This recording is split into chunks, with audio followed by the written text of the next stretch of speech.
Hi, I'm Margie Holmes, psychologist, author, and educator. Our topic today is something most of you have expressed interest in knowing more about, and that is asexuality.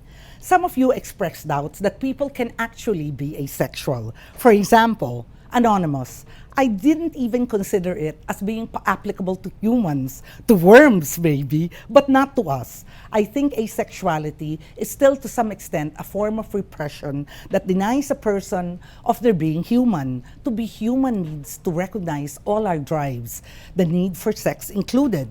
To say that you don't need it may just mean that you are repressing it. I still believe that we are all driven by our urges, or at least feel those urges. One needs not act on these urges, but to claim that you don't have them at all, it's a load of crap. Maribeth BSS, I think a person is not born asexual. It may be brought about by some sad or bad experience with sex. Because once a person experiences sex with the person he or she loves and enjoys it, then one cannot be asexual. John Bueno, not needing sex? I find that hypocritical or funny. Everyone loves that for sure. If they say they don't, they probably are not getting any. Victorio Rudio, they probably have had traumatic experiences. Even priests and nuns have urges. Alfie Melia, I suppose people who are asexual should be people who are biologically deprived or lacking in any sexual feelings. Considering this, asexuality can be considered an abnormality. I find it hard to believe that a normally functioning human would not feel any sexual urge and the need to release this. Carlos Gonzalez, being asexual is like staying in the friend zone forever with either gender. Platonic relationship lang. That's it, Carlos. You hit the nail on the head, right? So, in addition to Carlos's definition, let's give you the scientific definition, which is asexuality is a sexual orientation. And as we know, sexual orientation has to do with who we are sexually attracted to. If your sexual orientation is heterosexual, you are attracted to people of the opposite sex. Homosexual, to people of the same sex. And bisexual, you are sexually attracted to people of both sexes. Now, when you're asexual, you are sexually attracted to no one, not any gender, male, female, hetero, homo, or bisexual. Okay, so Anonymous says, after having heard the scientific definition, I didn't know what it meant until now. I imagine it must be boring to not have any interest in sex. I think people imagine it is boring because what they are doing, again, is projecting. Just because they feel it is boring, then they think everyone will feel it is boring. It's sort of hard to understand for many people that another person may not need or want what we need or want. Plus, so many people have been brainwashed to think sex is the be-all and end-all of people. And here, finally, are the asexuals who do not think this way and do not feel any angst about it. They don't care if they have no date to the senior prom. They don't care if nobody loves them because they don't need reciprocation because to start with, they don't love anyone in that sexual way. I got so excited. Forgive me. I have to drink again. So please let us be aware, okay, that just because person A, for example, me, just because I cannot get my mind around the idea of not wanting and needing sex, if I projected, I would feel that nobody can ever want or need it. So Mary Ackmore shares, people can be taught to sublimate their lustful desires to activities that hyper-focus their minds or bodies to other things. That they can, you are right, Mary, but such people are not asexuals because they have to take effort. They have to be trained. But asexuals do not need to be trained. They are not sublimating. They are not saying, I'm so horny, but instead I'll paint like Picasso or something like that, just so that I won't think of sex. They just don't care about sex. They just naturally have no interest in sex. Now, these viewers shared these stories with us. Miradel Abellana, After I separated with my ex, I isolated myself from sex out of fear and for being too emotionally attached to my sex partner. Nakaya ko yun for 6 years. But now, I think I have the right frame of mind to do it with the right man whom I think is worth it. Good for you, Maribel. Desiree season, being down in the dumps for months on a stretch, makes me asexual. It is a temporary thing though, because my sexual interest comes back, especially when the dark cloud has lifted. Yeah, and that is very natural.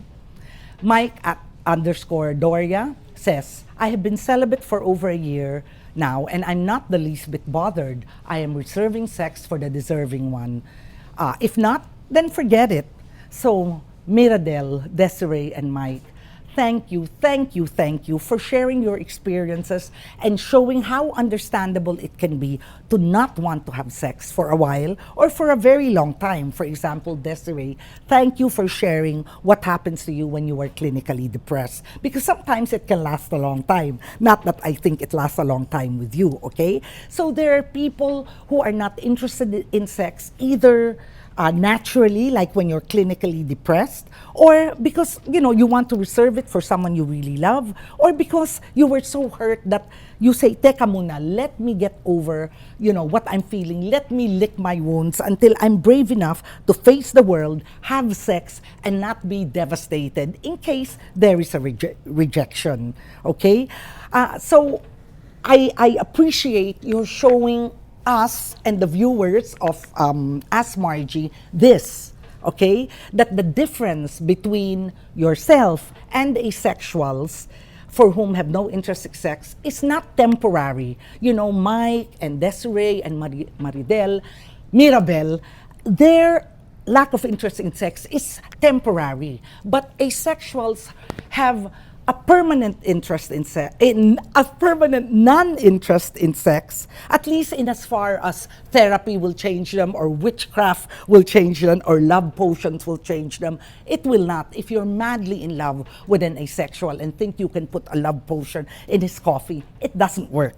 Okay? Now let's move on to your questions. Lito Asiko asks, sino-sino ang mga taong ito? What I mean is, sila po ba ang mga taong may mataas na antas ng karunungan o mga taong walang pinag-aralan?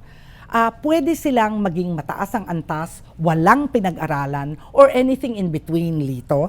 Ang pagiging asexual ay walang kinalaman sa yaman, sa dunong, o sa kagandahan. Ang isang bagay lang na naghihiwalay ng asexual sa hindi asexual ay na ang una ay walang interes sa sex at ang ikalawa, yung hindi asexual, ay merong interes. Jose Malvar, if we define sexuality to encompass gender identity and sexual preference, part po ba ng definition of an asexual yung gender that he or she identifies as? Or is it purely a lack of sexual preference ang asexuality? Jose, thank you for distinguishing between the two of these things, no? At Jose, hindi gender ang issue nila. Ang issue nila, what asexuals are fighting for, and by the way, there are so many groups of asexuals, and their sole requirement is to be a member. Their sole requirement is that you do not need sex for yourself. Okay? So, what asexuals are fighting for is recognition that asexuality is as valid a sexual orientation as homosexuality, heterosexuality, etc. To be attracted to someone of your own sex, the opposite sex, both sexes is recognized. Why should not being attracted to anyone, or why is being sexually attracted to no one invalid, Or to define it in equal terms, an asexual is someone who is not sexually attracted to anyone of the same or of the opposite sex. I think we can get into the idea of sex being binary or more. But maybe in another show, and thanks talaga for accepting that asexual exists, we can talk about this. Is sex binary? Is it fluid? Etc., etc. Lil Dakit says, I imagine it must be boring to not have interest in sex. Pero paano yung romantic relationship nila? Natural yung sexual arousal with someone you love. So, do they make love? If they do, how do they do it kung walang interest sa sex? I am so happy that you mentioned romance, Lick. Asexuals have no problem with romance. They like moonlight and roses, music and dancing. The only thing they have problems with are people who insist that it isn't natural to feel the way you feel. You know, asexuals are open to romance the way other people are. They are even open to other people liking, loving, and wanting sex. All they want is you do not judge them by your own standards. All they want is for you to accept them as they are, as people who are just not interested in sex. Finally, Lamig Hangin asks, what do you do when you fall hard in love with an asexual? So if you let me be corny and talk about cliche, which is that make the distinction about people who fall in love and people who love. Remember, if you mean loving, truly loving, which includes not only tolerating but actually reveling on who the person is, then fine. However, most people consider falling in love a different experience. Again, falling in love is moonlight and roses, candy and jewelry, which are fantastic and possible and okay with asexuals. Just loving a person. As I say, they can have romance. But they can also have the Mills and Boone kind of romance, which focuses on tender affection, but is friend zone lang. Now, they do not focus on porn, which focuses as well on sex. And if your asexual partner or crush loves you just as much as you love him, well, he too will find a way to accommodate your needs and desires. And how you can accommodate each other's desires and needs without either of you feeling put upon, without either of you feeling agraviado, will be a testament of not only your great love for each other, but also to your creativity and imagination. I think what one can say about asexuals is this idea is not true for them. You've heard that saying, different strokes for different folks. I think it's even a song. With asexuals, you don't need any stroking. At least you don't need any stroking from some sexual partner. I think if you say asexuals don't like sex simply because they haven't fallen in love, well, this is just as, if you pardon me, as idiotic a concept as saying lesbians are lesbians only because they haven't found the right man. To think of them as just having not found a person that they really love or fall in love with, it's really being rather judgmental of their sexual orientation. Well, that's it for today. Keep your questions, comments, and suggestions for future episodes coming. Please send them to me on Facebook, tweet using the hashtag AskMargie, or send an email to askmargie@rappler.com. See you next week.